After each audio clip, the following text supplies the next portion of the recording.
In our earlier analysis, I did explain some reasons why Rigathi Gachagua decided to cut short his US visit and is now planning to come back to Kenya. According to Rigathi Gachagua through his social media accounts, Rigathi claims he has cut short the visits because of the coming by-elections. The by-elections will be conducted on 27th November, about 3 months away. That's the main reason Rigathi gave for cutting short his visit. And in our earlier analysis, I did explain that some of the reasons that might have forced Rigathi Gachagua to cut short his trip. The first reason maybe he's running out of funds. His sponsors in the US might be dumping him. The second reason, Kenyans in the US might now be becoming hostile to him. So Rigathi is just afraid of going to address empty tables and chairs. And I'm saying that because recently we saw a brave Kikuyu lady exposing Rigathi Gachagua badly over his ethnic rhetorics. So it might be true that Kenyans in the US are no longer interested in Rigathi Gachagua's meetings. If Rigathi goes to an area, only a few handfuls turns up. It can also be possible that Kenyan government might have protested to the US government over the remarks Rigathi Gachagua has been making there. And if that's the case, then the US government will easily listen to Kenya than to listen to Rigathi. Rigathi has nothing to offer the US government.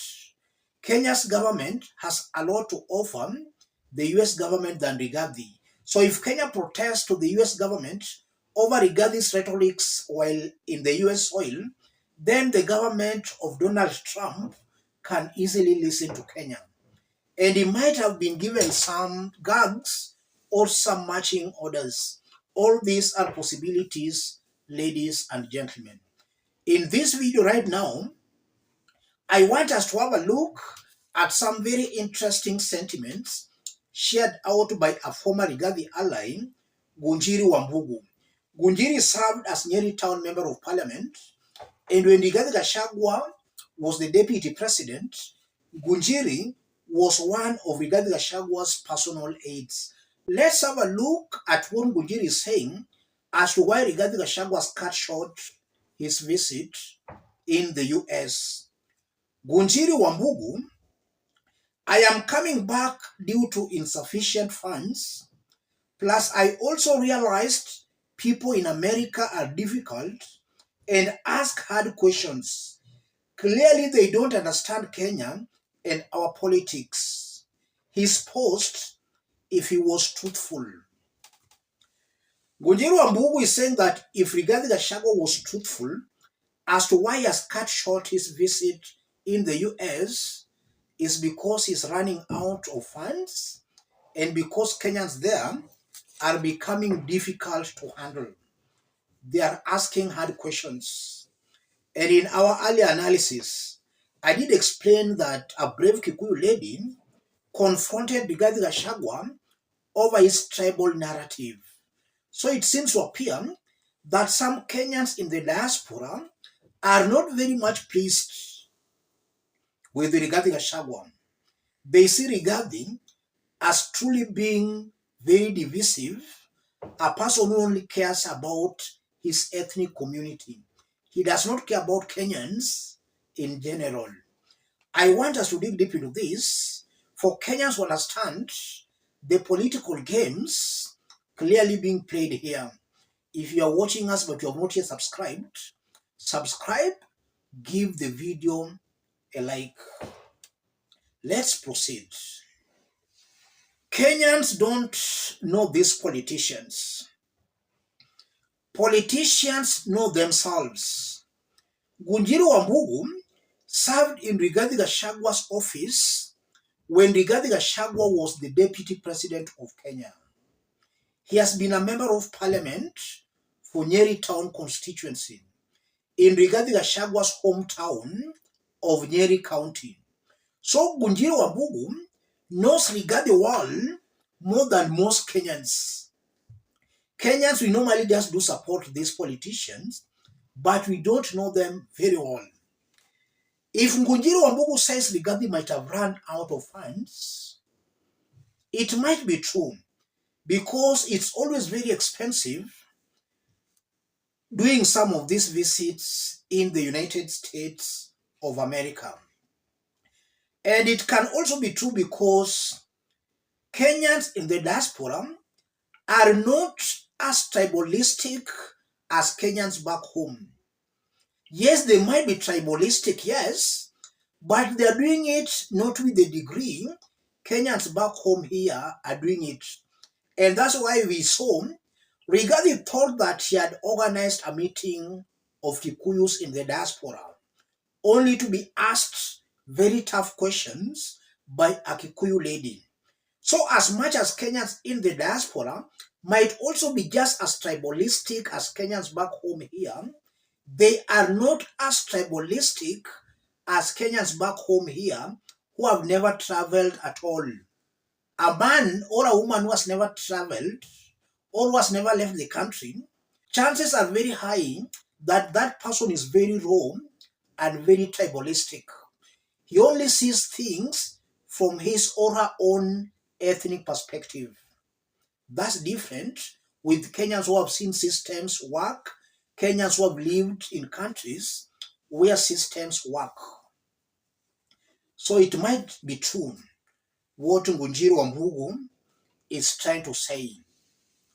We also know that Oscar Sudi is currently in the United States of America. Sudi is a member of parliament.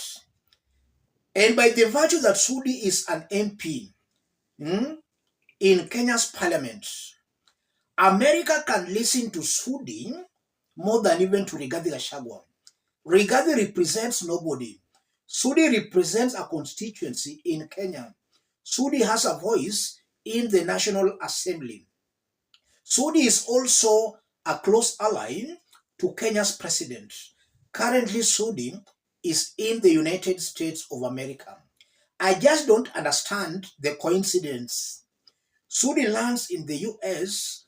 A few days later, we are seeing Rigathi Gashagwa cutting short his US visit. It might be possible that Kenya might have also protested to the US government over the remarks Rigathi Gashagwa might have been making there. And Rigathi might have been given marching orders. All these are possible, ladies and gentlemen. And also looking at Rigathi Gashagwa, Rigathi is trying to build his political muscles on the mountain. Rigathi has not yet reached a stage where we can call him as a national leader. And Rigathi knows that. In Kenya, normally these politicians, not even Rigathi, as they try to build their political muscles, they always start by consolidating their ethnic backyards. That's what Ruto also did. When Ruto was the deputy president, we saw him taking posts and some cabinet secretaries only to the Kalenjin nation. That's what Rigathi Gachagua was trying to do, but William Ruto impeached him. So Rigathi is also just trying to build himself politically so that he can at one time, or maybe some coming years, he can also ascend to the national politics. But as it is right now, Rigathi is still not yet a national leader. He can't be classified as a national leader. You can't compare Rigathi to maybe Raila Odinga or even Kalonzo Musyoka. Listening to Raila hardly talks about the Luo nation. Kalonzo also hardly talks about Kambas. Kalonzo, in my honest opinion, Raila, Matiang'i, these are leaders who have matured to national leaders. Rigathi Gachagua is still playing village politics. Let me stop it there, ladies and gentlemen. If you are watching us but you have not yet subscribed, subscribe, give the video a like. Any person watching us outside Kenya, drop a comment, let us know from which part of the globe you are watching us from. If possible, subscribe, give this video a like. Thank you. God bless you. God bless Kenya.